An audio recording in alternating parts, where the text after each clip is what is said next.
불매운동이 시작된 지 햇수로 벌써 3년. 지금도 식지 않고 꾸준히 불매운동을 이어가는 가운데 현재 일본에서 벌어지는 각종 현상들이 큰 화제가 되고 있습니다. 아베가 쏘아올린 수출 규제로 인해 한국의 노재팬 불매운동이 시작되었을 때 많은 일본의 경제 전문가들은 한국의 불매운동이 얼마 가지 않을 것이며 일시적인 해프닝에 불과할 것이다 라고 폄하하였습니다. 반일 불매운동으로 일본에게 가해질 타격은 극히 미미할 것이라고 전망하며 한국의 불매운동은 금세 사그러들 것이라고 예측했는데요. 그러나 3년이 지난 지금도 불매운동은 끝나지 않았고 오히려 일본 경제에 막대한 타격으로 이어지고 있습니다. 아무리 경제대국 일본이라고 하더라도 3년 동안 이어진 불매운동으로 누적된 적자의 규모는 결코 적지 않았고 일본의 기업들은 엄청난 타격을 입게 되었습니다.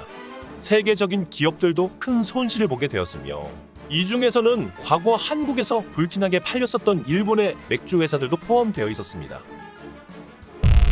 Fact King. 한국의 불매운동의 여파로 일본 1위의 맥주기업 아사히 맥주는 공장 2곳에 대한 폐쇄 결정을 내렸습니다. 이 소식에 일본 전역이 큰 충격에 빠졌습니다. 2019년 아베가 시작한 한일 무역 갈등이 3년이 지난 지금 부메랑이 되어 일본으로 돌아오게 되었을 줄은 일본에 있던 그 누구도 꿈에서조차 생각하지 못했을 것입니다. 한국이 사랑하는 일본 맥주 수출을 막으면 한국 사람들이 발광할 것이다. 굉장히 자극적이고 불쾌한 워딩을 입에 담은 이 사람은 일본의 극우논객 타케다 스네야스입니다.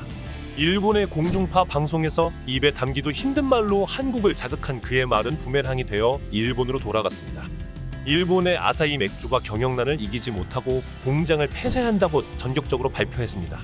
일본 수출 규제에 맞서 한국인들이 자발적으로 불매운동을 시작하자 이런 한국의 불매운동을 비웃으며 공중파 방송에 출연해 한국에 일본 맥주를 공급하지 않으면 한국 전역의 식당이 일본 맥주를 팔지 않으면 장사가 안 된다고 3일 만에 불매운동은 사그러들 것이라는 어이가 없는 소리를 했는데요.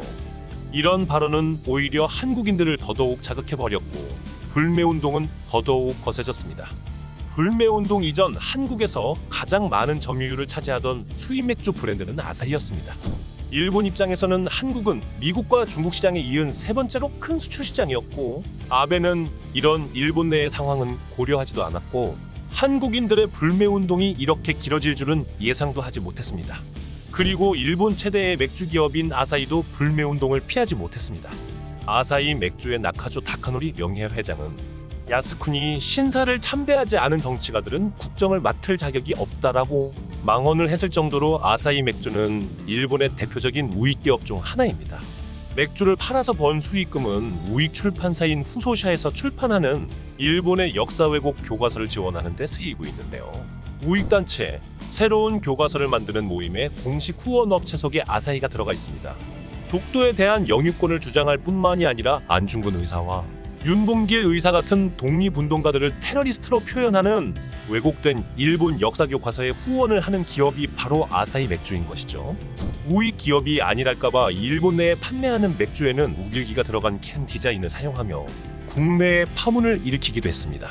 그것뿐만이 아니죠. 원전 사고로 방사능 오염에서 자유롭지 않은 후쿠시마 지역에 공장을 두고 있는 것도 논란이 되었습니다. 한국에는 후쿠시마 지역 생산 제품이 수입되지 않는 것으로 알려졌으나 후쿠시마 인근 지역 공장에서 제조되는 아사히의 맥주는 국내에 수입되고 있었던 것이기 때문입니다.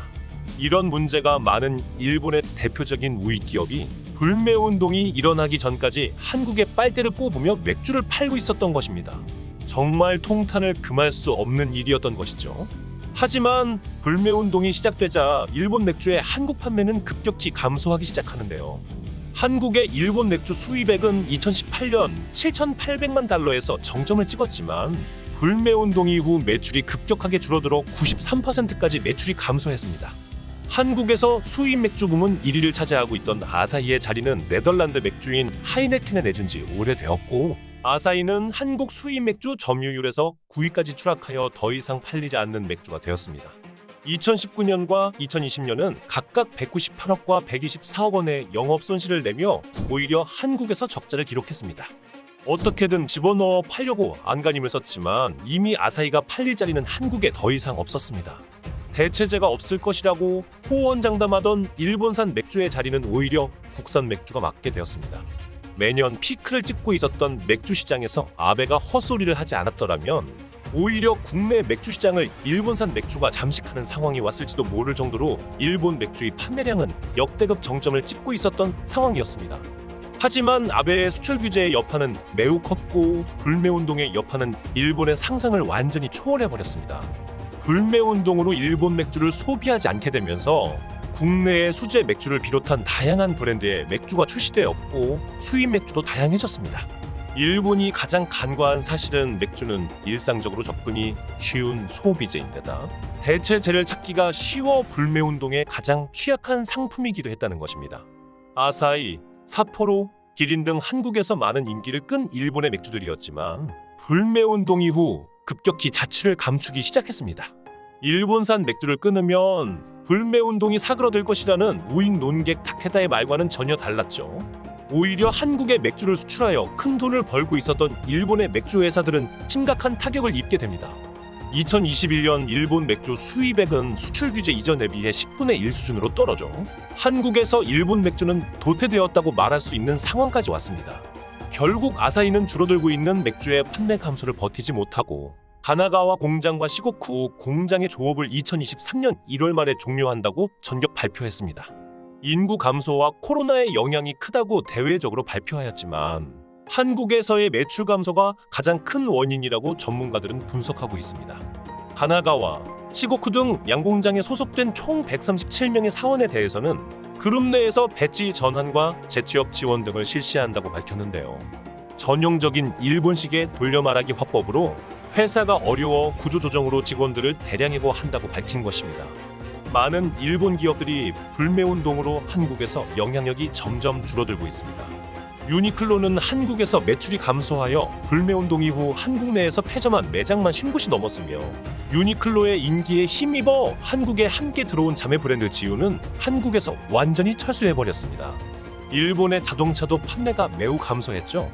일본의 1, 2위 자동차 기업인 도요타와 혼다는 적자를 보면서 겨우겨우 한국의 매장만 유지하고 있는 상황이며 닛산은 불매운동을 도저히 버티지 못하고 아예 한국에서 전격적으로 철수해버렸습니다.